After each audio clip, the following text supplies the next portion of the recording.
What happens when the most private betrayal is made terrifyingly public? This isn't just a story of infidelity. It's a tale of power, legacy, and the devastating consequences of underestimating a woman who has nothing left to lose. When billionaire media heiress Amara Quince discovered her husband's affair, she didn't just get mad, she got even. She took the mistress's brazen selfie, snapped in the sanctity of her own bedroom, and weaponized it. This is the story of how a single photograph became a declaration of war, splashed across the front page of a newspaper she owned, shattering a family and exposing a world of secrets far darker than a simple affair. The Quince penthouse on Park Avenue wasn't just a home, it was a museum of a dynasty. Spanning the top 2 floors of a limestone monolith, its floor-to-ceiling windows offered a god's-eye view of Manhattan. Every object within its walls told a story of power.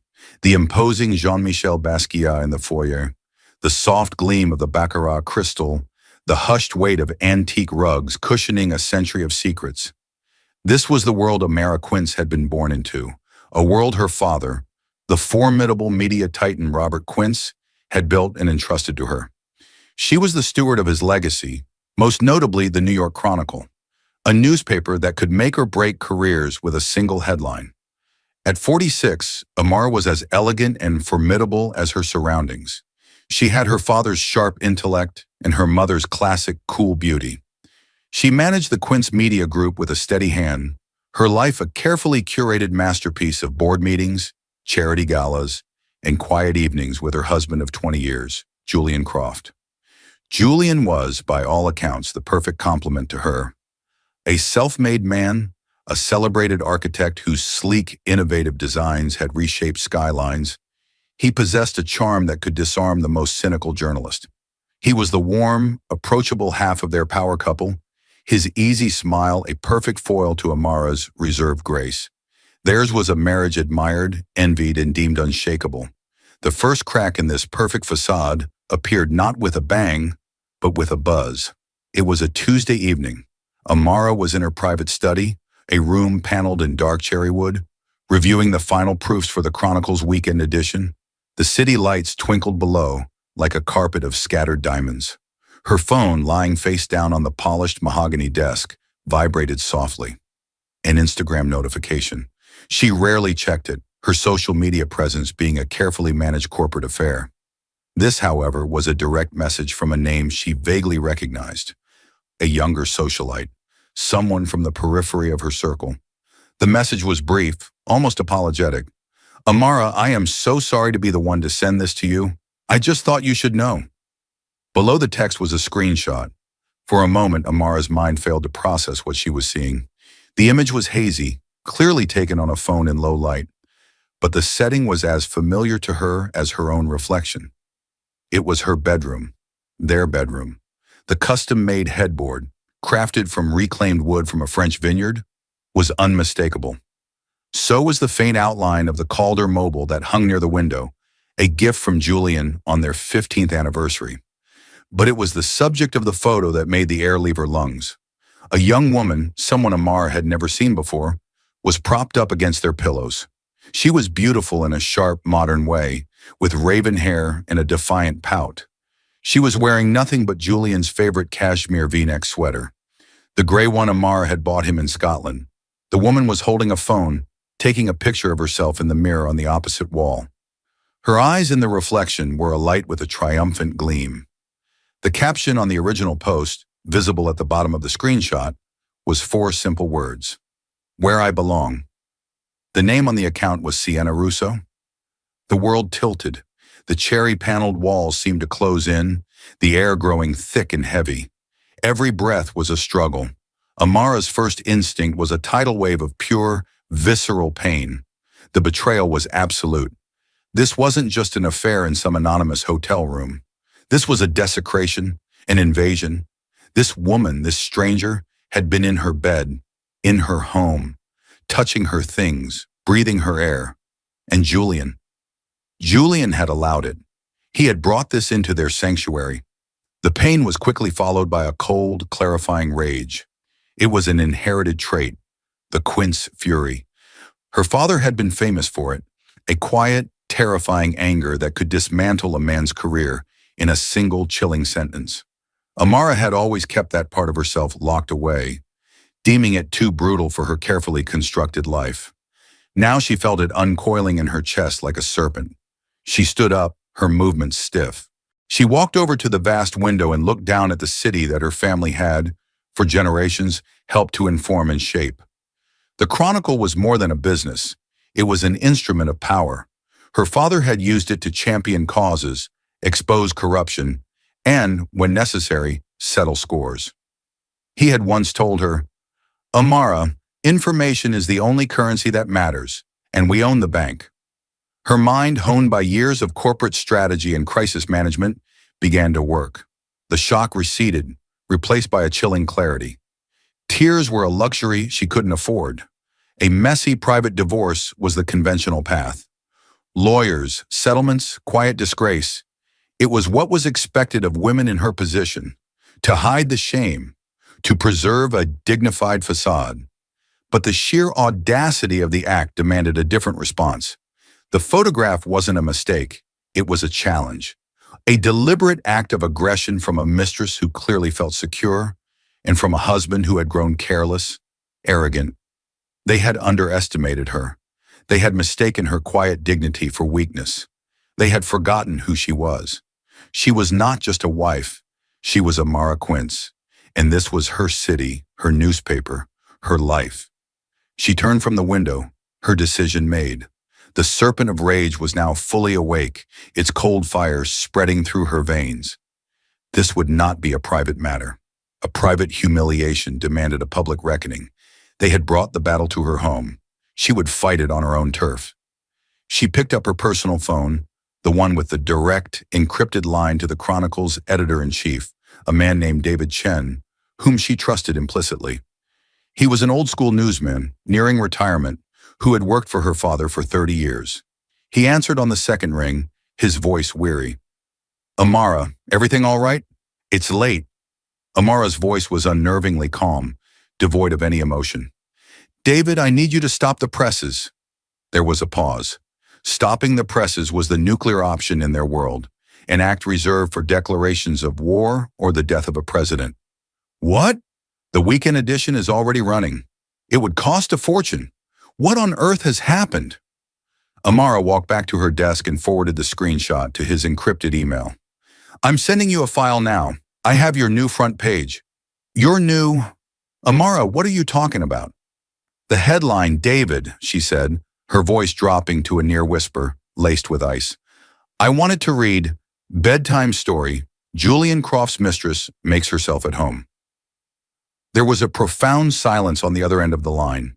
David Chen was likely staring at the image on his screen, the one that showed the intimate bedroom of his boss, a woman he respected and admired, desecrated by a stranger. He was a journalist, but he was also a friend. "Amara, my God," he stammered. "You can't. Think about what you're doing. Think about your family. Think about Julian's reputation. Your reputation." "I am thinking about it," she replied, the coldness in her voice absolute. "I'm thinking about the fact that my husband's reputation seems to be a matter of public record.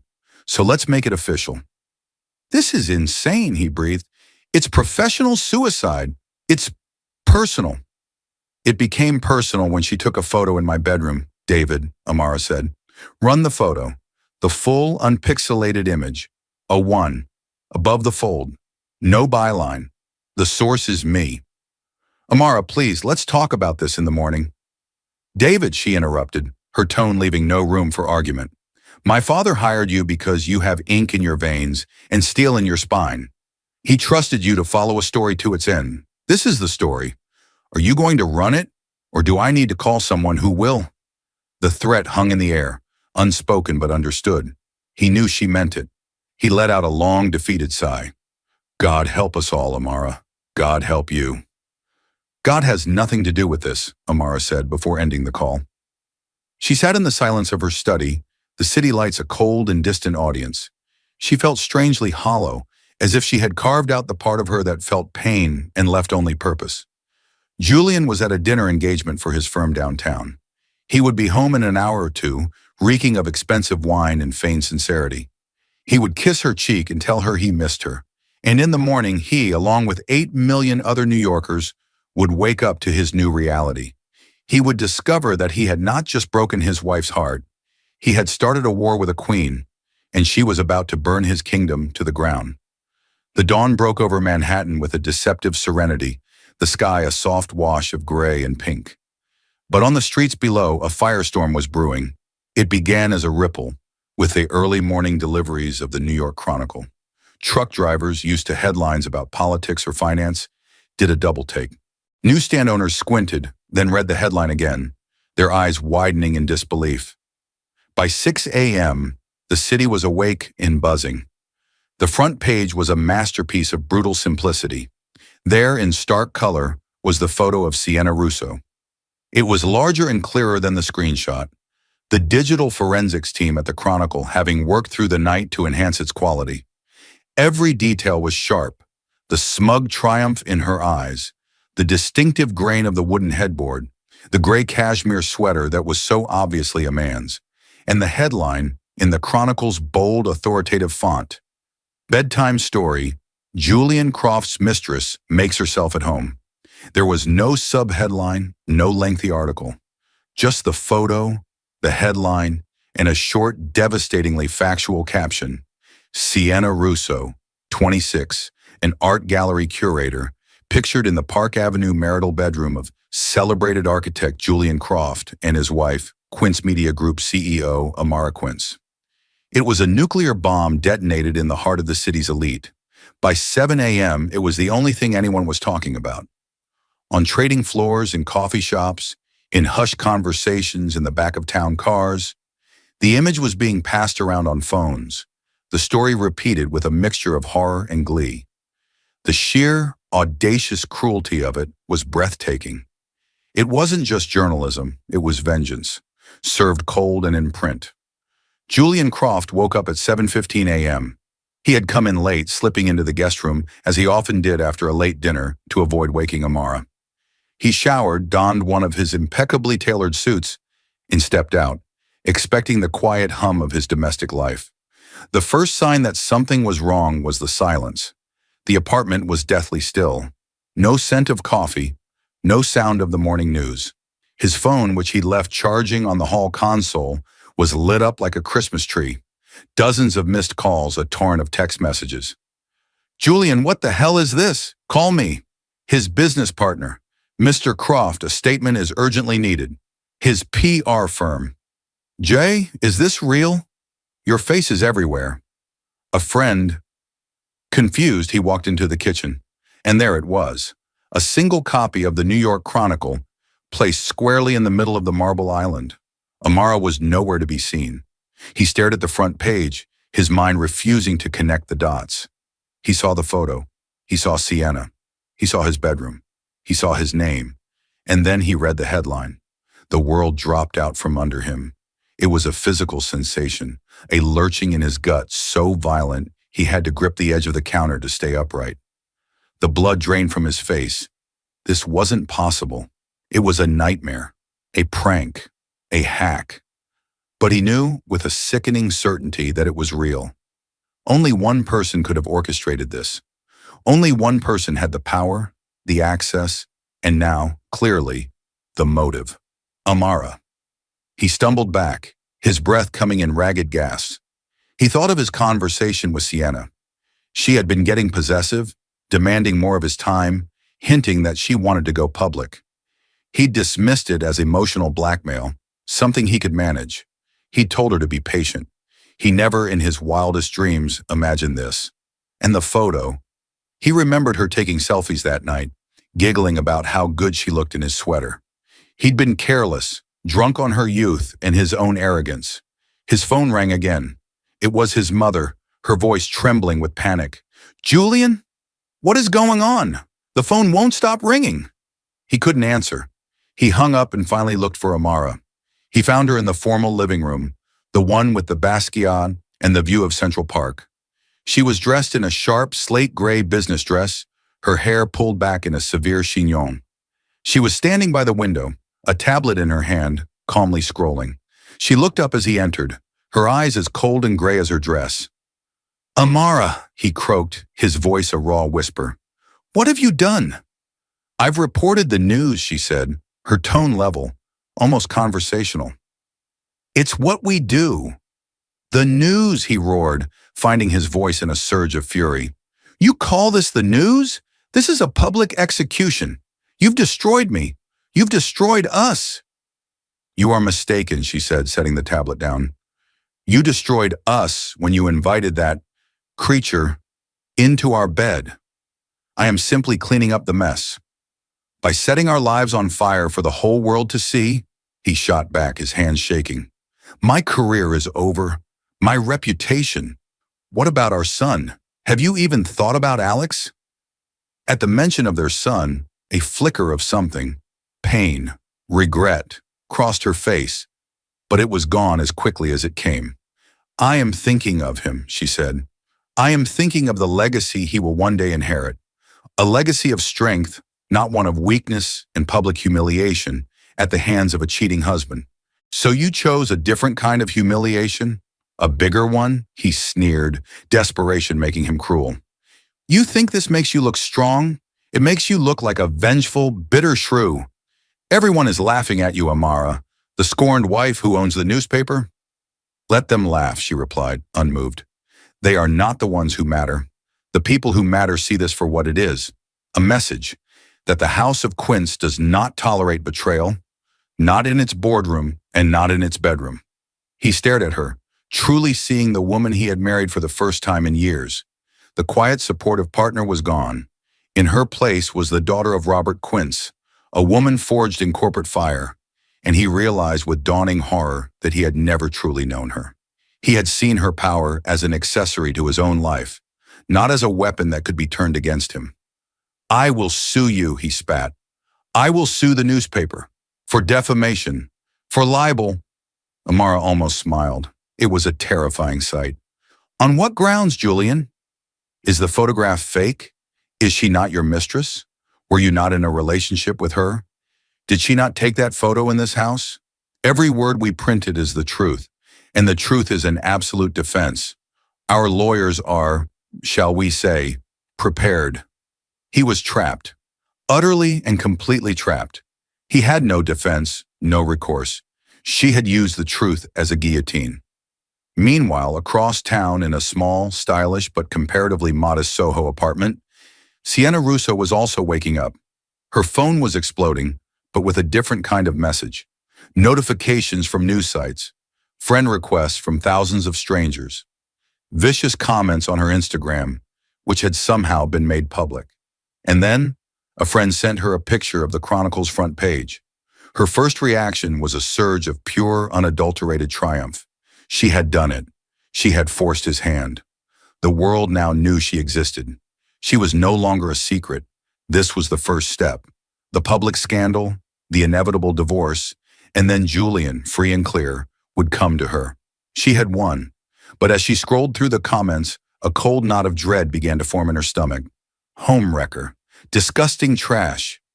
Hope you enjoyed your 15 minutes, you stupid. The vitriol was staggering. She saw her own face, her smug expression plastered everywhere, a symbol of brazen infidelity. She had wanted to be seen, but not like this. She wanted to be the woman who won the powerful man, not the cheap tramp who got caught in his bed.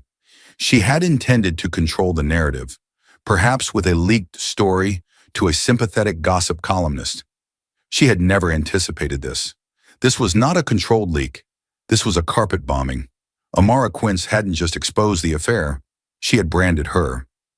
Her gallery owner called. "Sienna," he said, his voice cold, "I think it's best you don't come in today, or ever.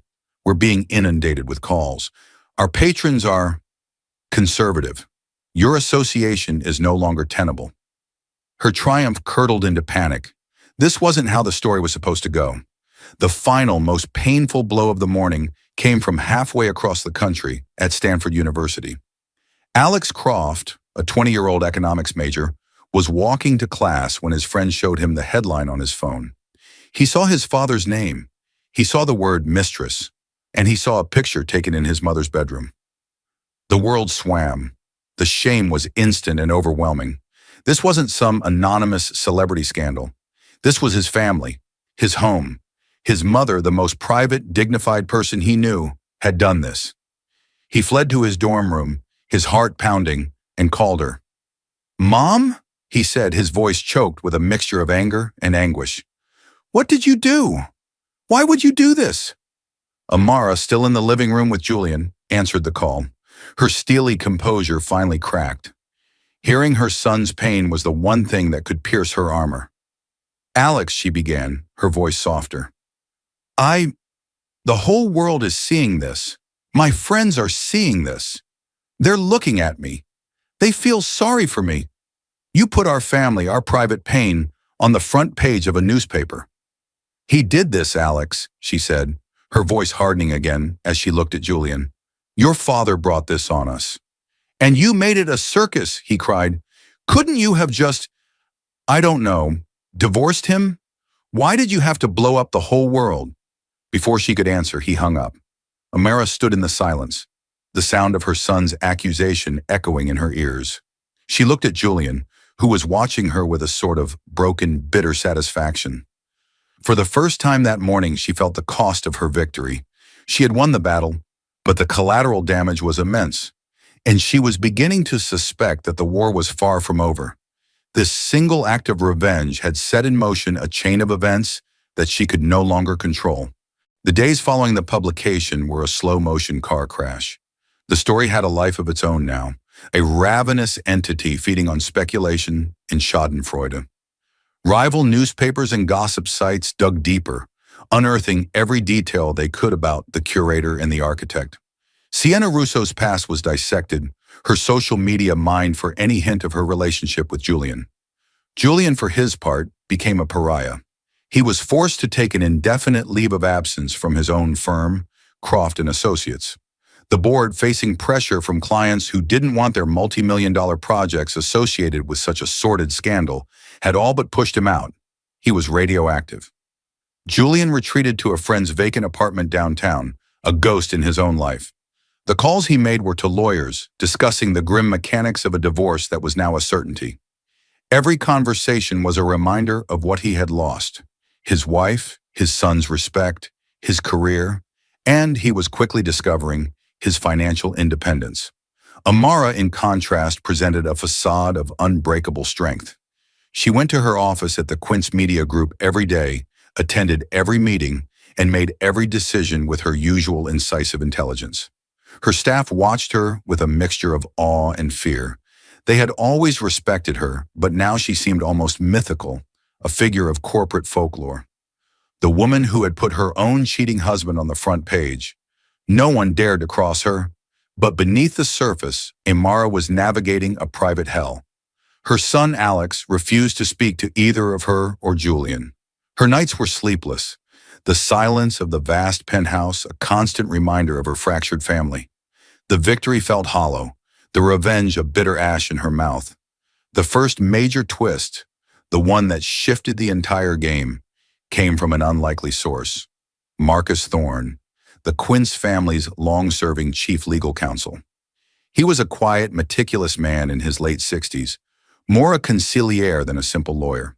He had been a friend of Amara's father and had watched her grow up. He requested an urgent, off-the-books meeting a week after the headline. He met her not in the office, but in the hushed, anonymous grandeur of the Frick collection.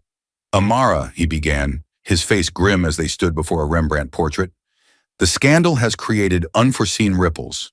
Your decision, while bold, has drawn a great deal of attention to Julian's financial affairs." "What about them?" Amara asked, her focus still on the painting.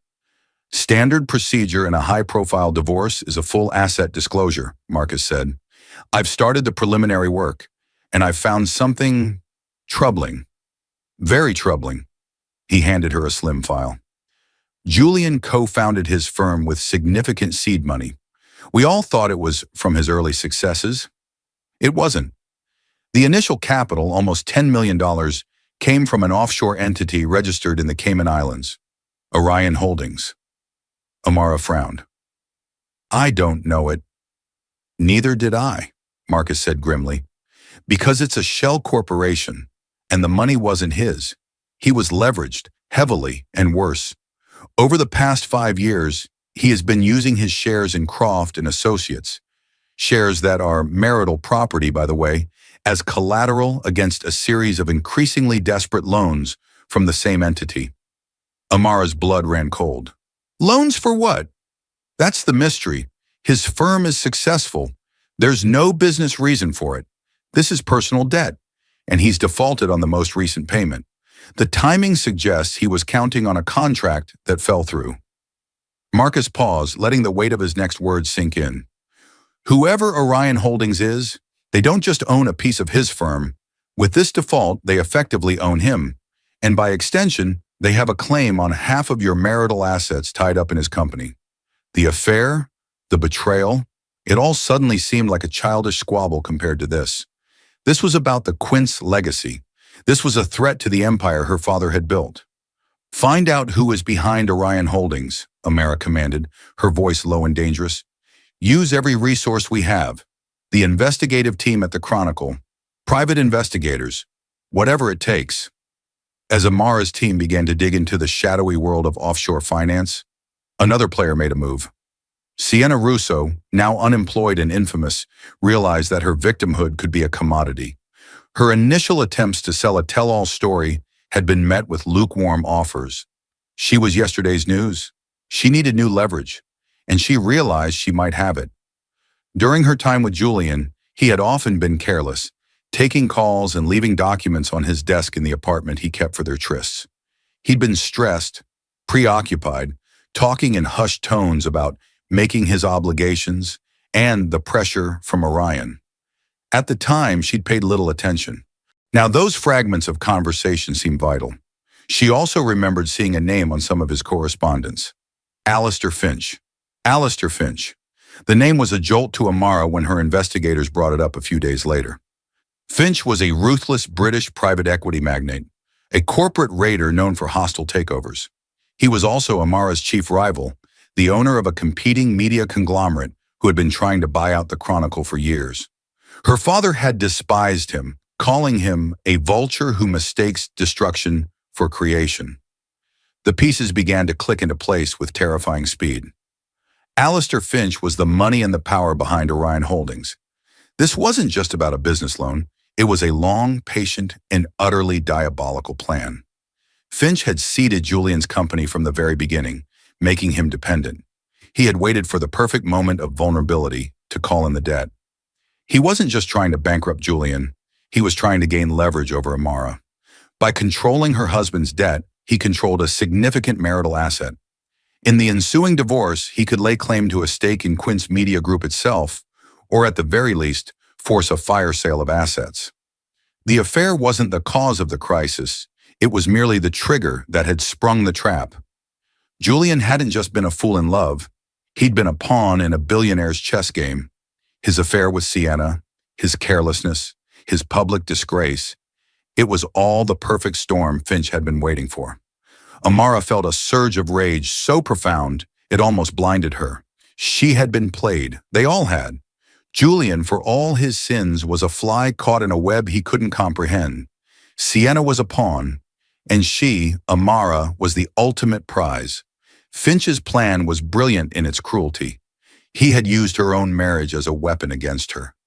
She needed to speak to the one person who might have seen the gears of this machine up close.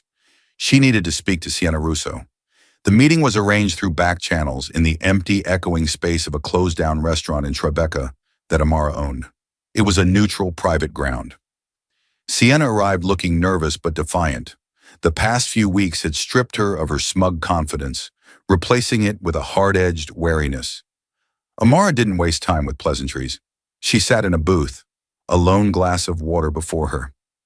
"You thought you were playing Julian," Amara began, her voice calm.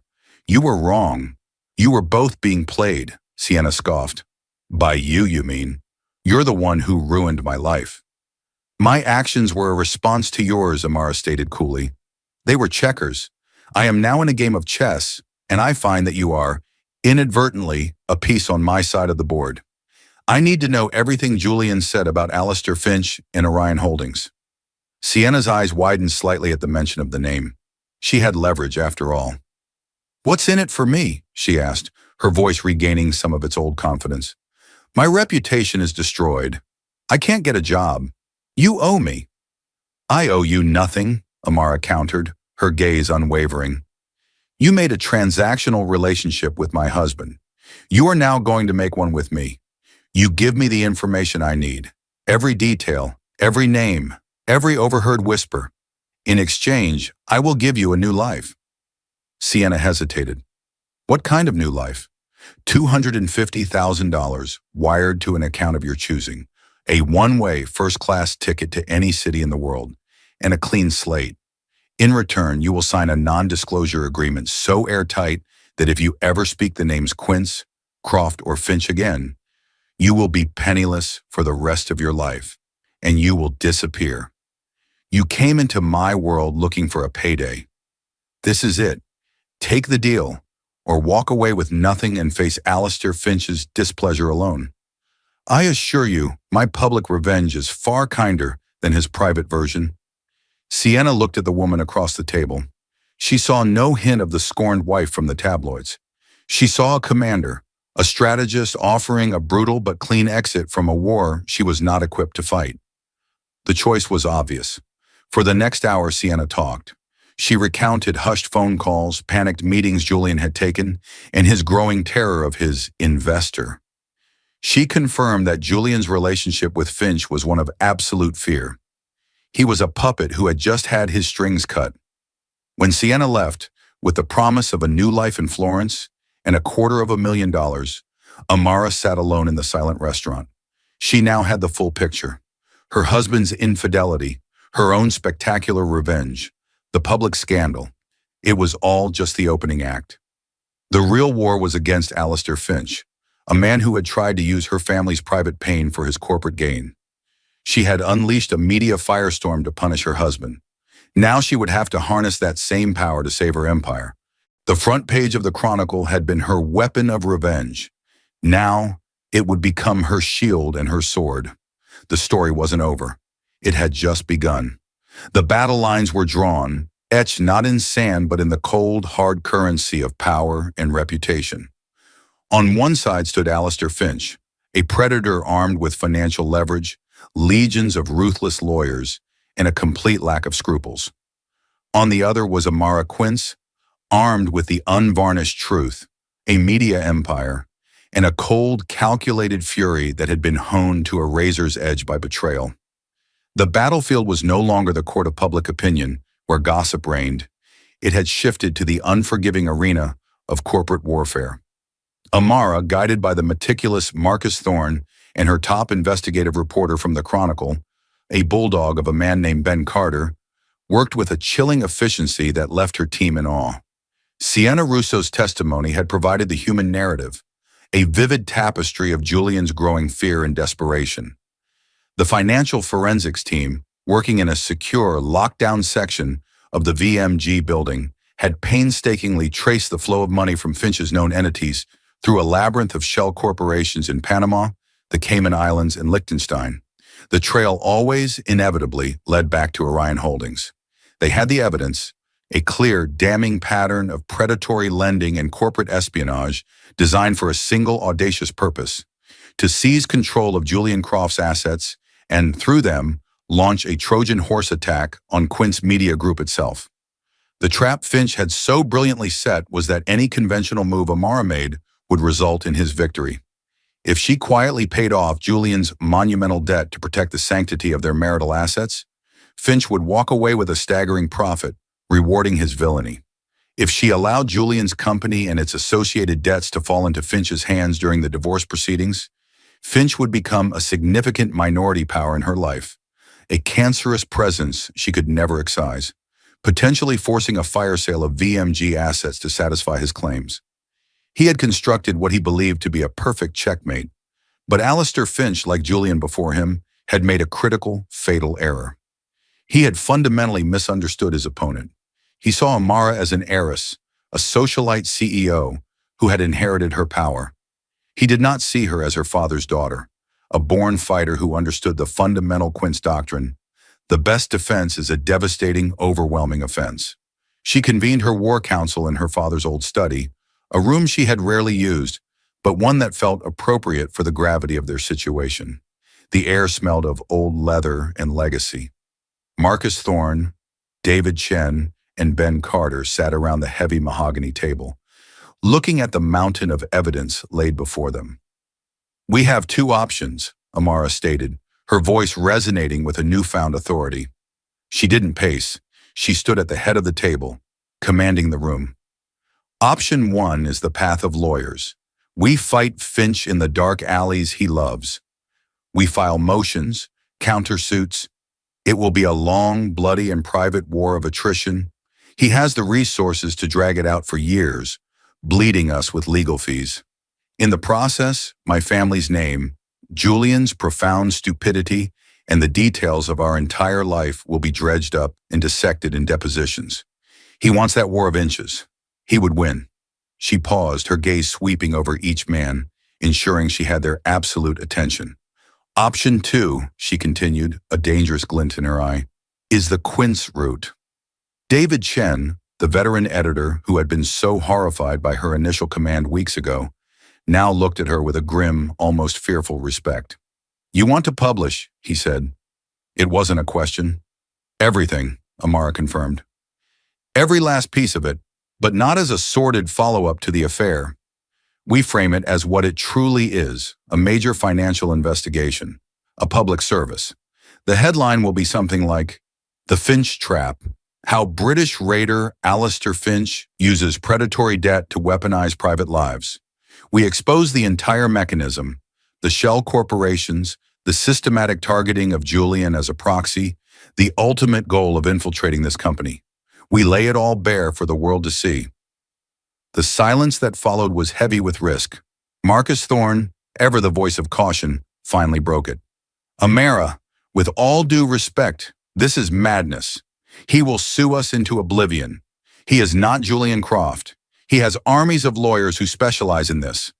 They will claim very convincingly that this is a personal vendetta, that you are abusing your media empire to fight your divorce battles in public. We could be tied up in litigation that could genuinely threaten the paper." Ben Carter, the reporter, chimed in. "He's right, Amara. From a journalistic standpoint, we have to be bulletproof. Finch will use every tool at his disposal to discredit us, to paint you as an unhinged, scorned woman. He will attack the source, you." Amara listened patiently, nodding. "You are both absolutely right. He will do all of those things. And that is precisely why this will work," she said, her logic sharp and cold. "You are looking at the board as it stands. I am telling you how we flip the entire table. He wants to fight me in the shadows. I will force him to fight me in the sunlight. When he sues us, he is not suing a scorned wife. He is suing the New York Chronicle for publishing a meticulously researched and documented piece of investigative journalism. He will have to prove in open court that his financial dealings are legitimate. He will be subject to discovery. His entire empire, which has been built in the murky depths of offshore secrecy, will be dragged kicking and screaming into the light. He is a predator who thrives in darkness. We are going to turn on every single floodlight on the eastern seaboard." It was a breathtakingly audacious gamble. She was daring him to engage in mutually assured destruction, knowing that he had far more to lose from transparency than she did. "There is one final piece," she concluded, her voice softening slightly. "The linchpin, Julian." The men exchanged uneasy glances. Julian was a public disgrace, a pariah. "His testimony is the human heart of this financial story," Amara explained. "It corroborates everything. We have the what, but he provides the how and the why. I need a signed affidavit from him, a full on-the-record confession of his dealings with Finch." "And you think he'll just give it to you?" Marcus asked, incredulous. "After you put him on the global stage as a cheater?" "I don't know," Amara admitted honestly, "but he is the father of my son, and he is a man who has lost everything. The one thing he may still have a desire to reclaim is a shred of his dignity. I'm going to offer him that chance." Doing something she never thought she would do again, Amara went to him. The doorman at the sterile glass and steel building downtown looked at her with pity as he let her up. The apartment Julian was borrowing was a minimalist nightmare of white walls and chrome furniture, a place with no history and no soul. It smelled of stale air and defeat. She found him in the living area, staring out the window. He was a shadow of his former self. The charismatic swagger was gone, replaced by a hollow-eyed emptiness. He'd lost weight, and his expensive suit hung on him, making him look like a boy playing dress-up. He turned as she entered, his expression devoid of the anger from their last confrontation. It was worse. It was apathy. "Have you come to survey the ruins?" he asked, his voice a dry rasp. "I've come to offer you a choice," she said, foregoing any prelude. She didn't sit. She placed a thick legal file on the glass coffee table between them. "I know everything, Julian. About Alistair Finch, Orion Holdings, the loans, the trap he set for you, for us." She watched as he listened, his expression shifting through a kaleidoscope of emotions, from weary confusion to dawning horror, and finally to a pathetic, impotent flicker of rage. He sank onto the sofa, his head in his hands. "That bastard," he whispered, the words muffled. "All of it. He was playing me from the start." "Yes," Amara said, her voice clinical, not accusatory. "He played us all, and now I am going to end the game. I am preparing a story for the Chronicle. We're going to publish everything." Julian looked up, his eyes wide with disbelief. "You're insane. He'll destroy you." "He's not like me, Amara. He's a killer." "I am aware," she said, "but the story is infinitely stronger with your cooperation. I need your voice. Your testimony will be the nail in his coffin." She slid a single document and a pen across the table. "I need you to sign this affidavit, detailing everything. Every conversation, every threat, every payment." He stared at the pen as if it were a snake. A bitter, broken laugh escaped his lips. "And why in God's name would I do that? To help you? The woman who publicly annihilated me? You took my life and set it on fire." "I did," she acknowledged, her voice softening for the first time, not with pity, but with a cold, hard truth. "I took the life you were living. Now I am offering you a chance to build a new one. Right now your legacy, the story that will be told to our grandchildren, is that of a fool and a cheat who was brought down by a cheap affair. This," she tapped the affidavit, "is your one and only chance to change that narrative. You can be the man who was duped and preyed upon, but who, in the end, did the right thing. The man who stood up and helped expose a true villain to protect his family. You can be a tragic figure, but a brave one." She pushed the pen closer to him. "Or you can be the coward who hid in a borrowed apartment while his wife fought the dragon he invited into their lives. The choice is yours, Julian.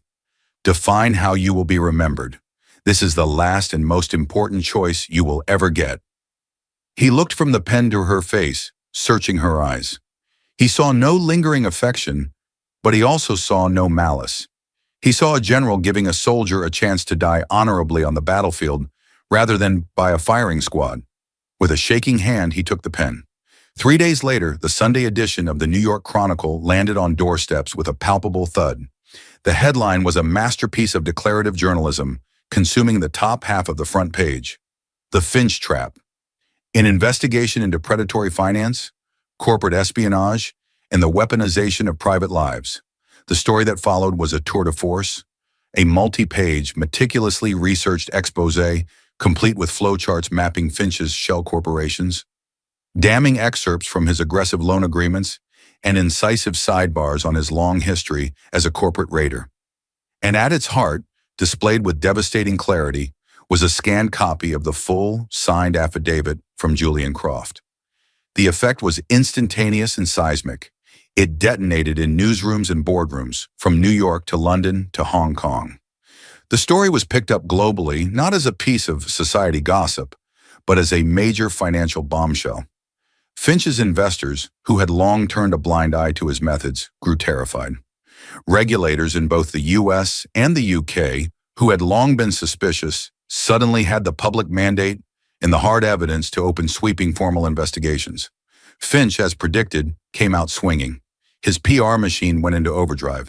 He filed a staggering billion-dollar lawsuit against the Chronicle for defamation.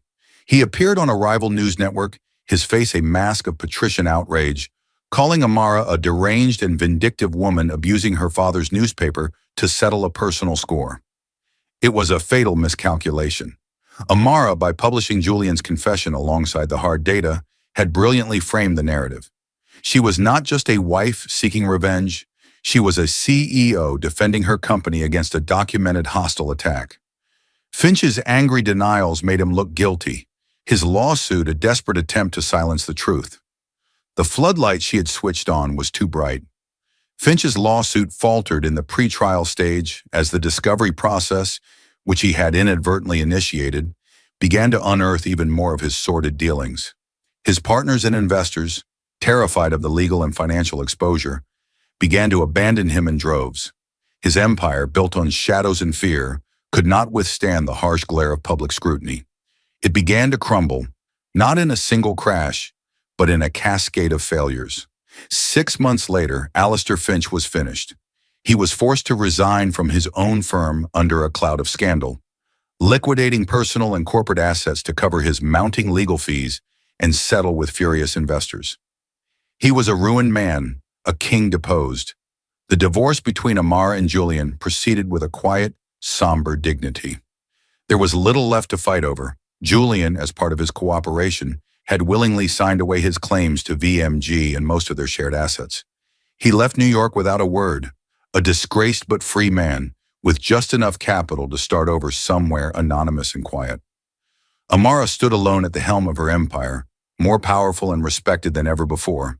She had faced the ultimate personal betrayal and a catastrophic corporate threat and had emerged victorious. But the victory was not without its scars.